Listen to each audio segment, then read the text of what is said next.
Holmes threw the reins into my lap and sprang down from the cart. "You're the man we want to see. Where is Miss Violet Smith?" he said in his quick, clear way. "That's what I'm asking you. You're in her dog-cart. You ought to know where she is."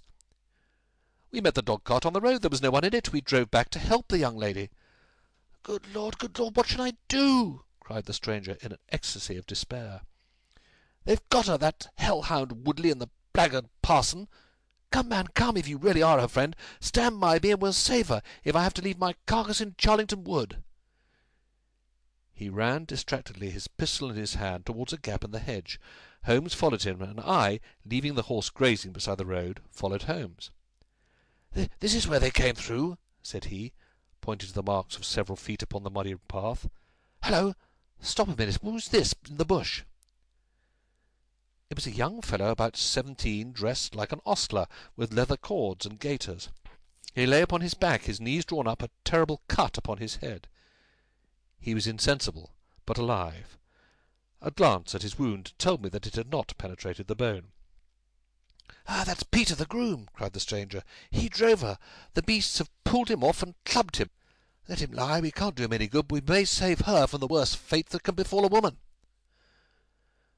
We ran frantically down the path which wound among the trees. We reached the shrubbery which surrounded the house, when Holmes pulled up. "They didn't go to the house. Here are their marks on the left, here, beside the laurel bushes."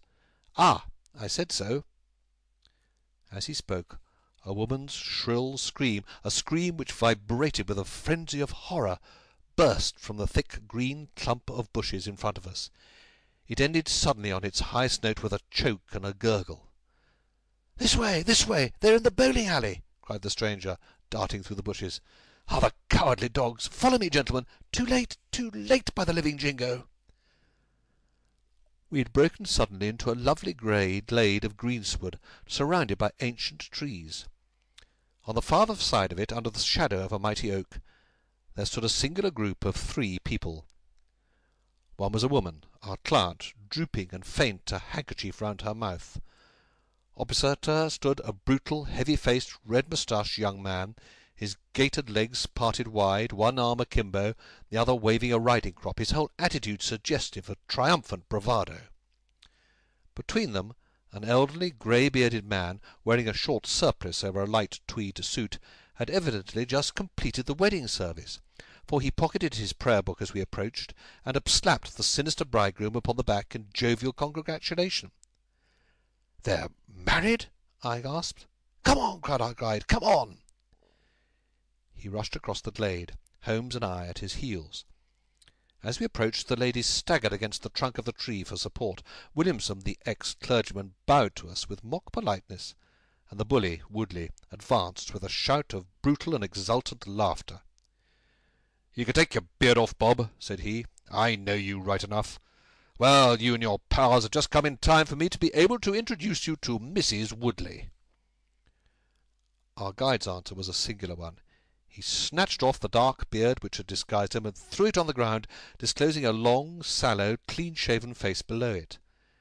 Then he raised his revolver and covered the young ruffian, who was advancing upon him with his dangerous riding-crop swinging in his hand.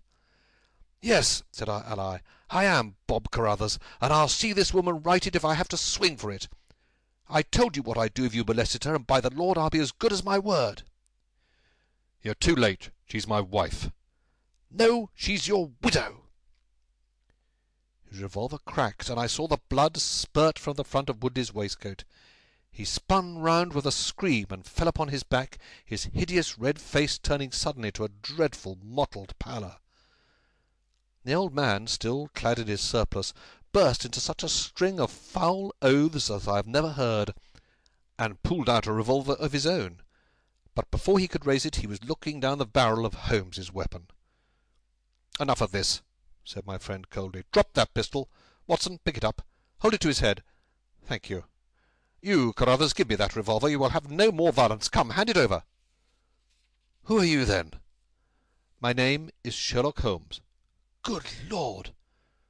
"You have heard of me, I see. I will represent the official police until their arrival. Here, you!"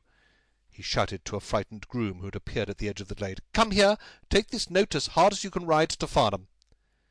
He scribbled a few words upon a leaf from his notebook. "Give it to the superintendent of the police station. Until he comes, I must detain you all under my personal custody."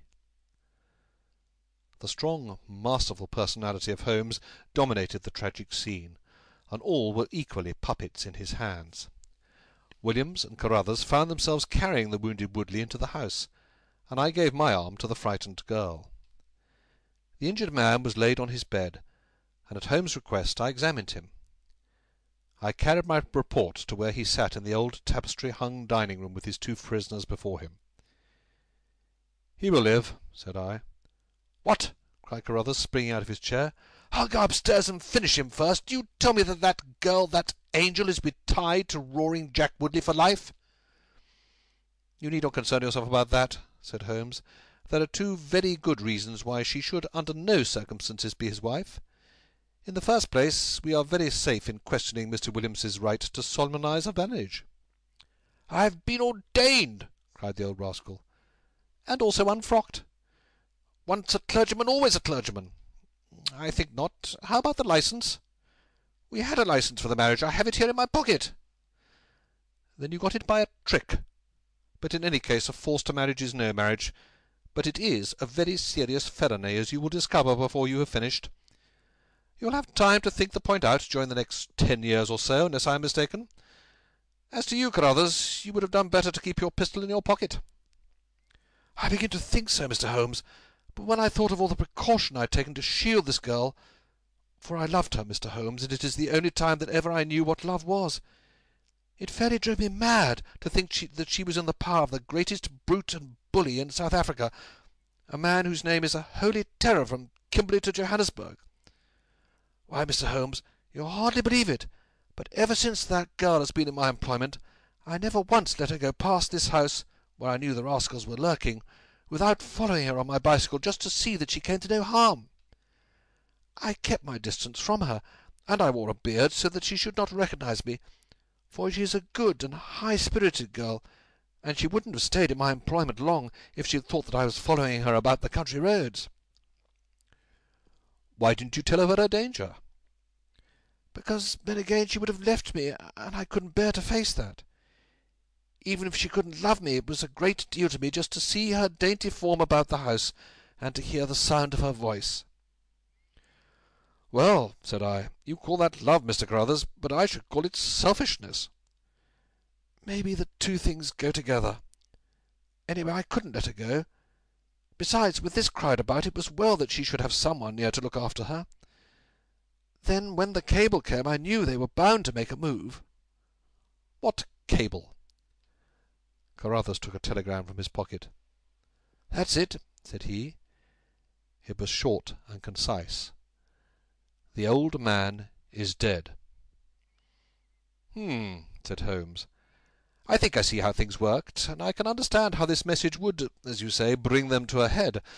But while you wait, you might tell me what you can." The old reprobate with the surplice burst into a volley of bad language. "By heaven," said he, "if you squeal on us, Bob Carruthers, I'll serve you as you served Jack Woodley.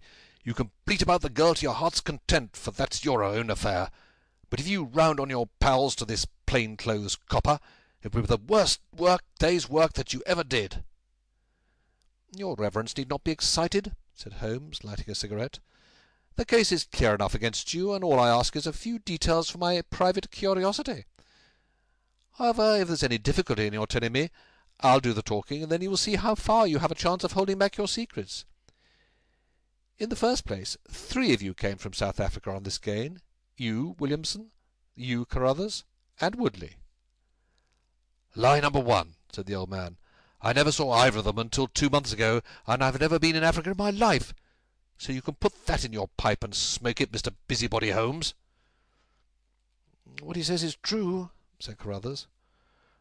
"Well, well, 2 of you came over. His reverence is our own home-made article.